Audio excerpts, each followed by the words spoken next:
Welcome. You've splash landed into this Prosecco-laden podcast, straight into the woo-woo pool with the crew of Ohm-g.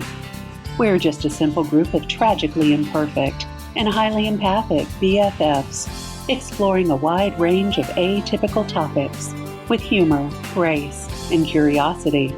This is Ohm-g.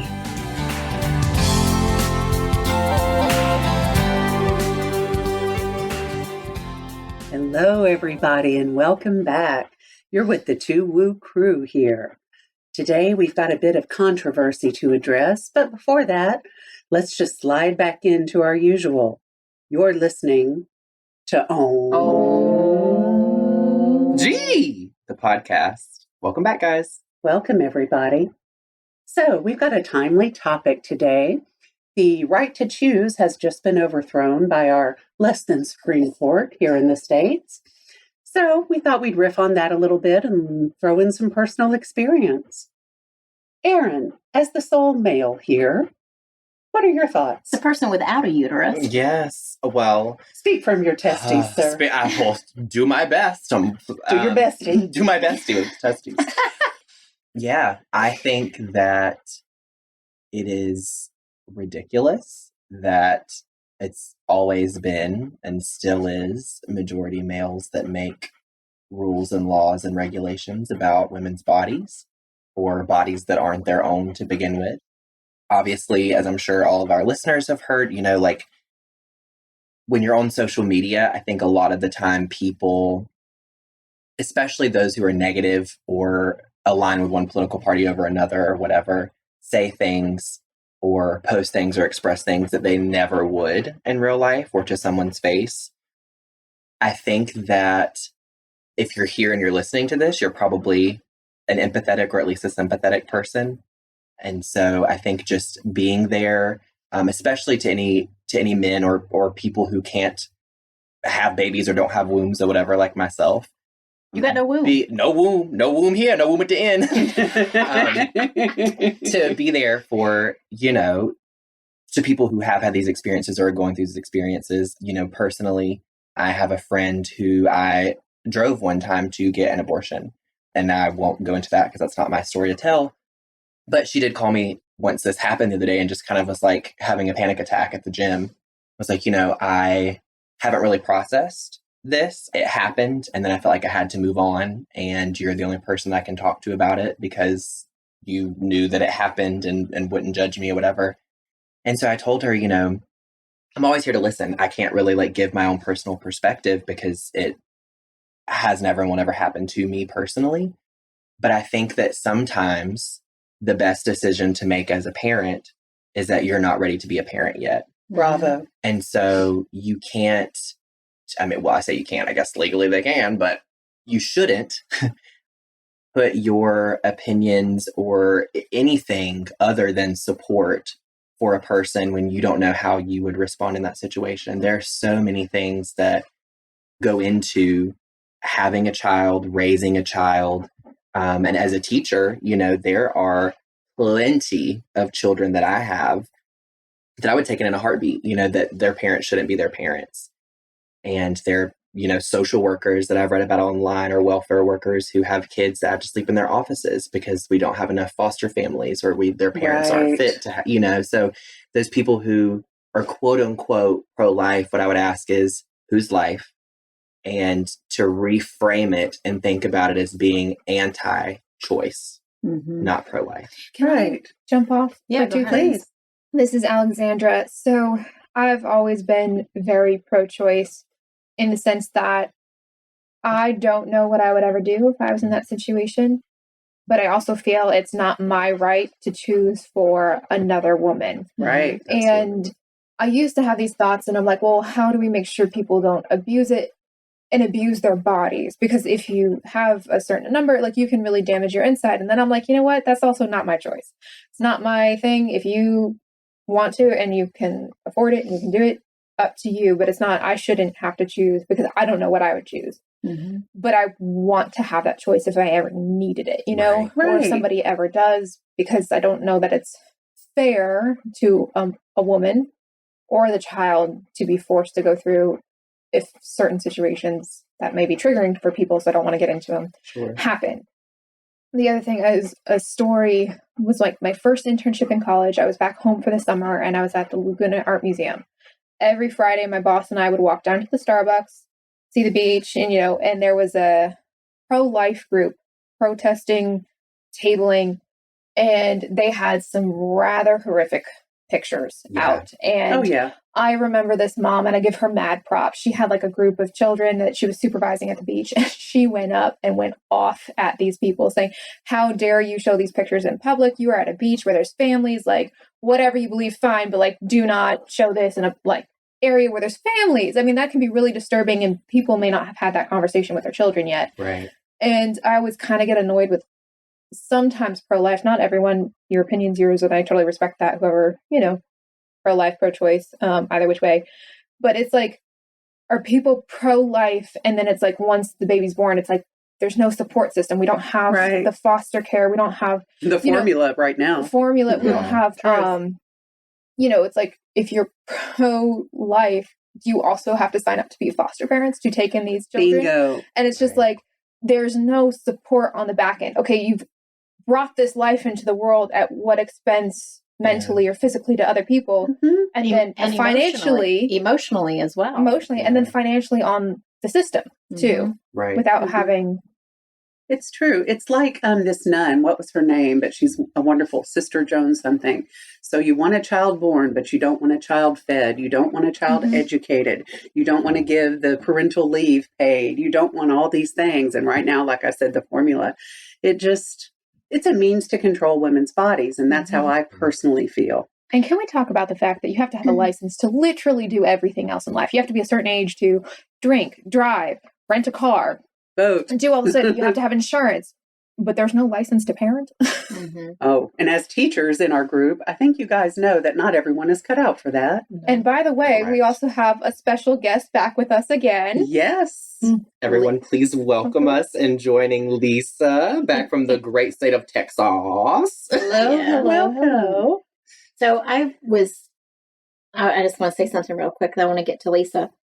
I was reading a post somebody made Facebook yesterday, and somebody was talking about how, it should be a choice. And then this other person chimed in, well, women should be more careful about what they do, and they should use birth control, and they should do this and this and this. So, and it was a woman speaking. And I'm like, okay, well, even if you do all those things, it can still happen. Yeah. And also, she's totally like ignoring all the group of people that, rape, incest, all of those other things that can happen. And then what do you think about or what does she think, or you guys think about the children that are born of situations where they're not wanted by their parents? Right. Say they give them away for adoption, they grow up in good homes, but that child always feels that missing piece of like, this is not my parent, and why did my parent not want me? A disconnect. So then you have the mental health issues that also come along with that. Yeah. So they're on thinking both of sides. The mom who gave up selflessly, probably for very good reasons. And we all know our mental health support system in this country sucks. Yeah. So like, what's going to happen with all of that, with all of those people? They're not thinking about the people. They're just thinking about an idea up on their moral high horse. Like, bring their tax dollars in. They'll start thinking. Yeah, this makes me better than you because, you're killing babies. Right. And that really pisses me off. Yes. Well, and if you go back to like, ancient history, like the Romans, you weren't a person until you were named. So theoretically, if your parents couldn't afford you, they could put a baby out in the woods and just kind of, it wasn't. Or sell it or put it out in the woods and maybe nature take its course. Unfortunately, I'm not condoning this, but like you weren't a person. Don't do that. You weren't an entity until you had a name. Right. And now we're going back to like, this all came out of Mississippi and the heartbeat law and knowing at 15 weeks when you can hear a fetus. Well, some women may not know they're pregnant. And it's like. Until it takes its first breath. Yeah. And the point of viability, can change depending on the state. And it's just like, even if the fetus is viable, I mean, think about the medical bills for supporting that life as it grows to a place where it can go, the child can go home. And it's an incredible, and I'd love to say it's like, it's this or it's this, but it's so nuanced. There has to be a gray area for every intense topic out there. And it's hard because you're like, I'd love to, say, X or Y, or it should be all this or everything. And then you get down to the nitty gritty and you're like, oh, it's really not this easy to blanket statement. Right. And fix things or help people. And y'all, I do want to point one thing out. If you hear panting in the background during this episode, no one here is actively giving birth. We have a very needy, lovely, wonderful golden retriever who decided to join us for this podcast. Her name is Angel. And also, if you hear panting, it could be because we are sipping mocktails. Brenda, Sue, Jean, Julie, and Louise III made delicious watermelon, jalapeno, lime mocktails. Emphasis on the jalapeno. Oh my gosh. She left the seeds in and our mouths are on fire. We all going to be thanking Brenda Sue tomorrow morning on the toilet. On the toilet. On a Monday at that. And on that note, let's take a quick break. And when we come back, let's talk to Lisa and hear what she has to say about this. Sounds great. Ciao, fellas. Be right back. Hi, this is Chandra. Brenda and I would like to invite you as part of our podcast community to join us on either Facebook or Instagram Live each Friday at 11 a.m. Eastern U.S. time, where we give free oracle readings for fans of the show. Just follow us on our Ohm-g podcast Facebook or Instagram page. You can post or DM us your questions there each week with the hashtag woo-woo-wisdom, and then tune in at 11 a.m. each Friday on our page to watch your free reading. If you can't join us live, don't worry. You can always catch it on the replay. This is just our way of saying thank you for being part of our woo-woo family. Hope to see you this Friday. All right, everyone. We are back from our little break. Had to go spit out some jalapeno seeds. But I think we're all right. Fire. Either way. So we are back. And now I am delighted to introduce or reintroduce, because she's hung out with us before, my BFF of approximately 42 years. Her name is Lisa. And she's got a couple of things to say on the topic, because this morning she made a very probably cathartic and sensitive Facebook post, and I'm going to let her have her say about this whole topic. So take it away, Lisa. Thank you for having me again. I am a walking contradiction from Texas. I am pro-choice, but I don't necessarily encourage abortion.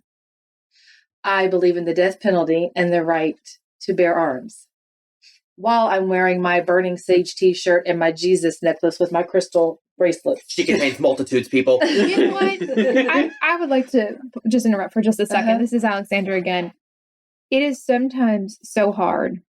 We always want to be on, whatever your moral right side is. And it's just like, but we are all walking contradictions. And can we just love and appreciate that fact that if somebody judges you for that, that's on them. That's on them. And also, they don't have their own shit figured out. We all learn and grow, and and you can change your opinion. Mm-hmm. Please know that's possible. So I just wanted to talk about when you said walking contradiction, I'm like, celebrate that. Yes. Absolutely. Yes. I do. And it took me years to celebrate and appreciate that about myself. Because how hard is it when people are like, no, you have to be blanket statement, all the way. And I refuse to be. Absolutely. But I am, however, a woman who's had an abortion 34 years ago. And I'm still emotional.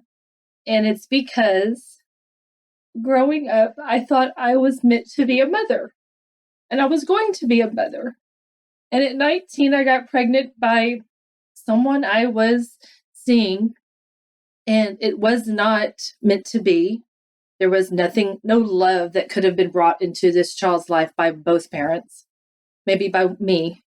My best friend who's sitting here encouraged me to have the baby, while my other best friend encouraged me not to have the baby. My mother wanted me to have the baby. And at 19, I was so worried about shame, being an unwed mother, and said, I knew it was not time to be a parent, per your quote earlier, Aaron. So the biggest gift I could have given was not to bring a child into this world at that time. I also know in hindsight that if I had become a mother at 19, I would have never gone to college. and changed the lives of thousands of kids as a teacher. I sacrificed one, quote, child for thousands. And that has given me peace when I start to beat myself up. I'm also a woman who, at 41, decided it's time to be a mother. So I went through artificial insemination 3 times and lost 3 times. The only thing that it gave me was cancer from the fertility drugs. Another part to all of this is, with my body, I chose not to continue chemo. There is so much more to this hot topic than abortion. Yes. Amen. I do not want to ever live in a country where I would have been forced to go through chemo. Yeah. That's a choice I got to make with my body too. One of my siblings told me that I was being punished by God because I had an abortion. Wow. They too had an abortion, but they weren't worried about their sins. Catholic. I have been told by former coworkers and friends that I should never be a mother because I was not trying to get pregnant naturally, but artificially. There are so many people judging us. And I put a post out on my Facebook page because I want everybody to know that they love someone that's had an abortion. And they don't know it until today. Yep. We all love someone or know someone, even though we don't know it, that's had an abortion. Yep. The hardest part and the most emotional part of the whole journey is not giving my mother, being her only child, her only birth child, a grandchild with her own DNA. That's been if I have to say the word regret, which I hate to use, I would use that word. However, I have given her pride for me and about me and many other avenues. I would not encourage a loved one to have an abortion, but I would let them hear my side of it, my experience, and let them choose from then. And if I had to drive them to a blue state now, I would. Yep. I think if a man was told he couldn't do this with his body, all hell would be breaking loose. Absolutely. So I guess the whole point of me getting to speak on this topic and being in this state on this day is to say that you love someone who's probably had an abortion. You definitely know someone who has, and you just don't know it.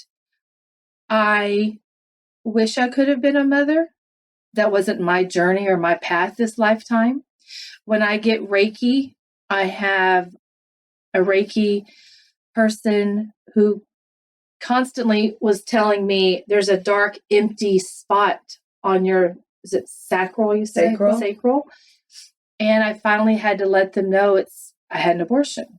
And I never would have thought years ago I would have to tell complete strangers this because of this. So there is a dark, empty spot in me still. But when I hear from former students who got jumped out of a gang or are proud parents or got to marry her love of her life, and both women are parents now, and I saved her from suicide, whatever. The one life I gave up saved so many others. And that's what I'm proud of. And you were a mom to them. And I was a mom to them. So that's really, I didn't mean to get so emotional, but again, you don't know what people go through. Exactly. And you don't know what they hold on to. Mm-hmm. And for the government to tell us, I'm going to force you to do this because of my belief, even though I'm not going to help you raise this child, I'm not going to help you do such and such. Or force the man to be responsible. Or ever force the man to be responsible. There's a lot more to this topic. So much more. Yeah. Thank you for letting me be heard. There was a story my mom told me about somebody she knew in school, and it's not my story, so I don't feel right telling it. But it was kind of Cam said, forcing the man to be responsible. And it kind of was that situation. And it did not work out well for anyone. So it's just like, again, there's no right or wrong answer to anything, or there's no perfect right answer to everything. But all children should be wanted. Yeah, they should be. And to back up what Lisa said, be kind to each other, be kind to yourself, and don't judge somebody for why they did or didn't do something.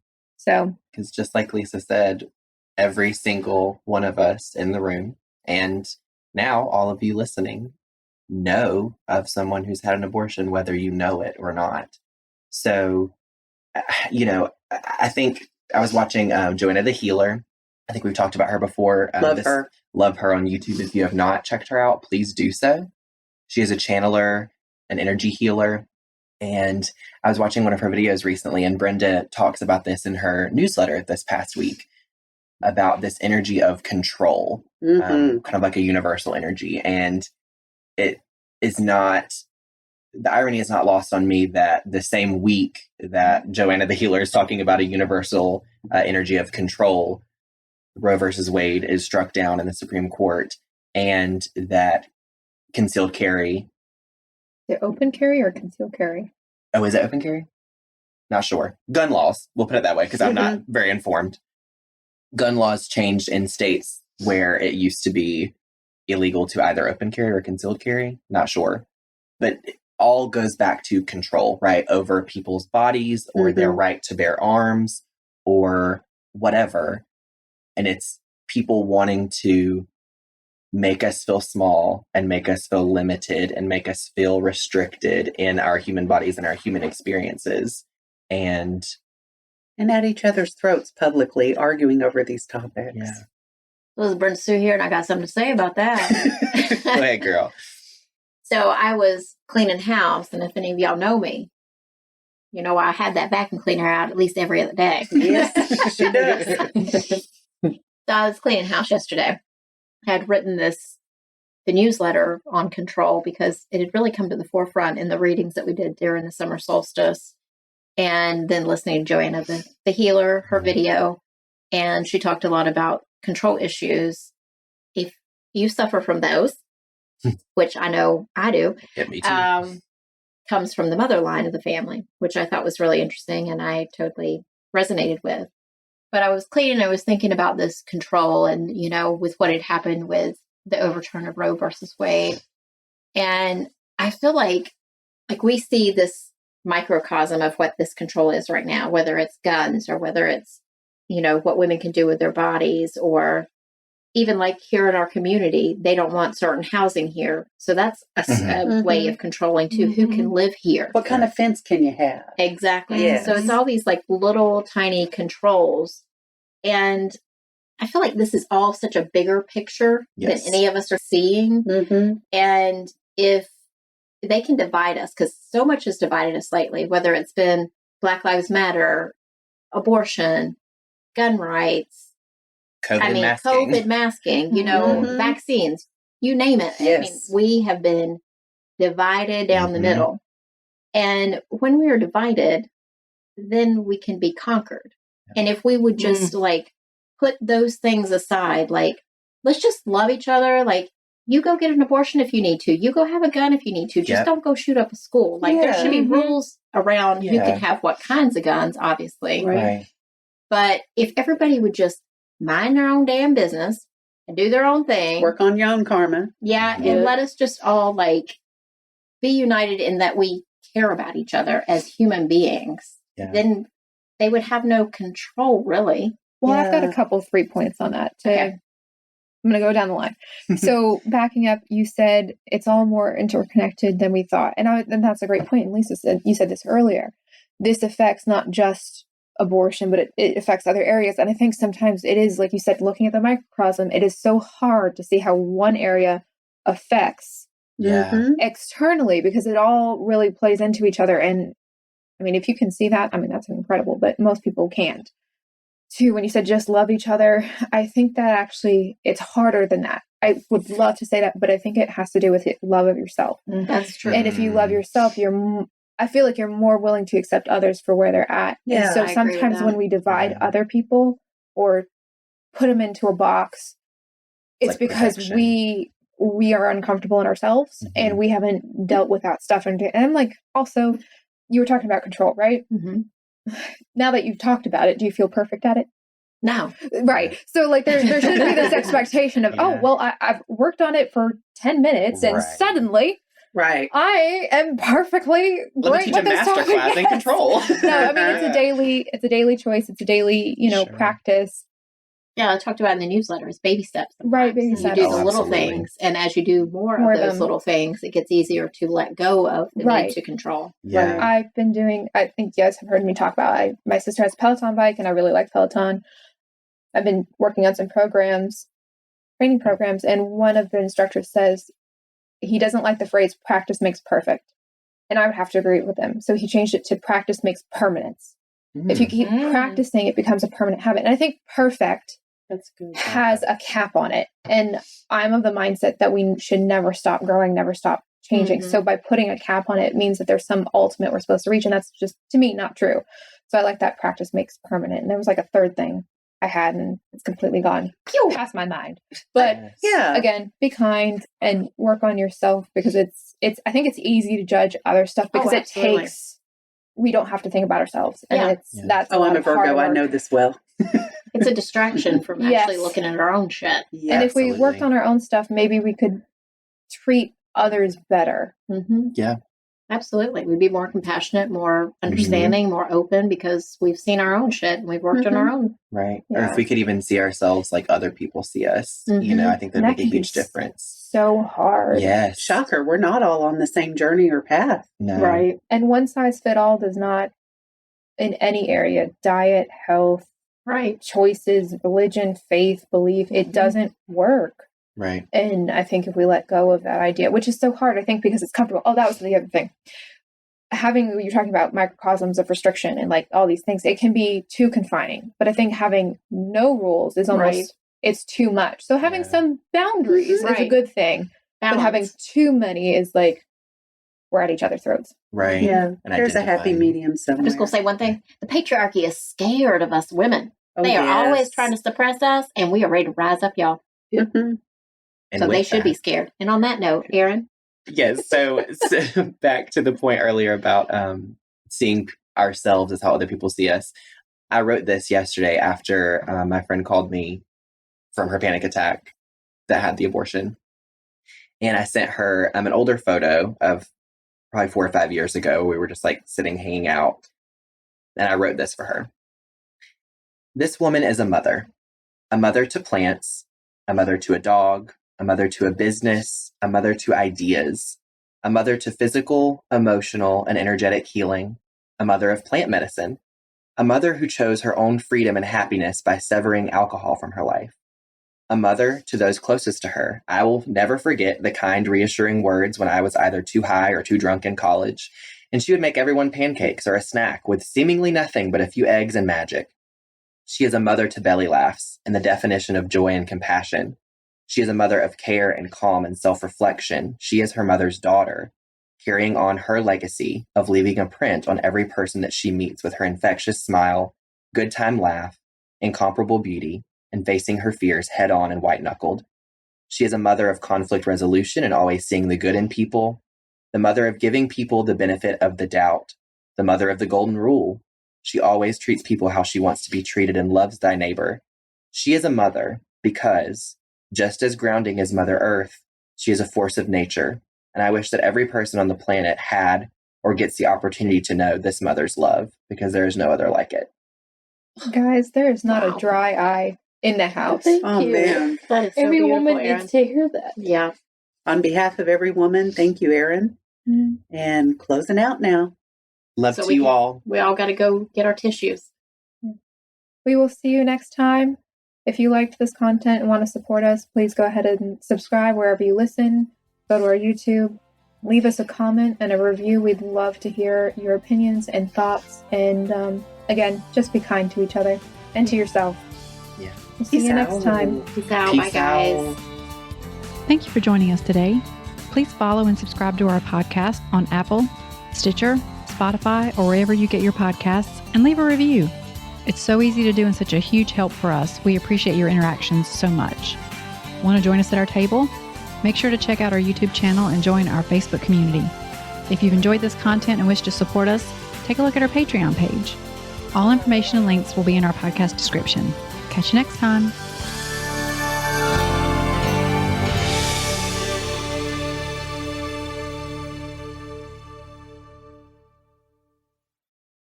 This podcast is part of the Sound Advice FM network.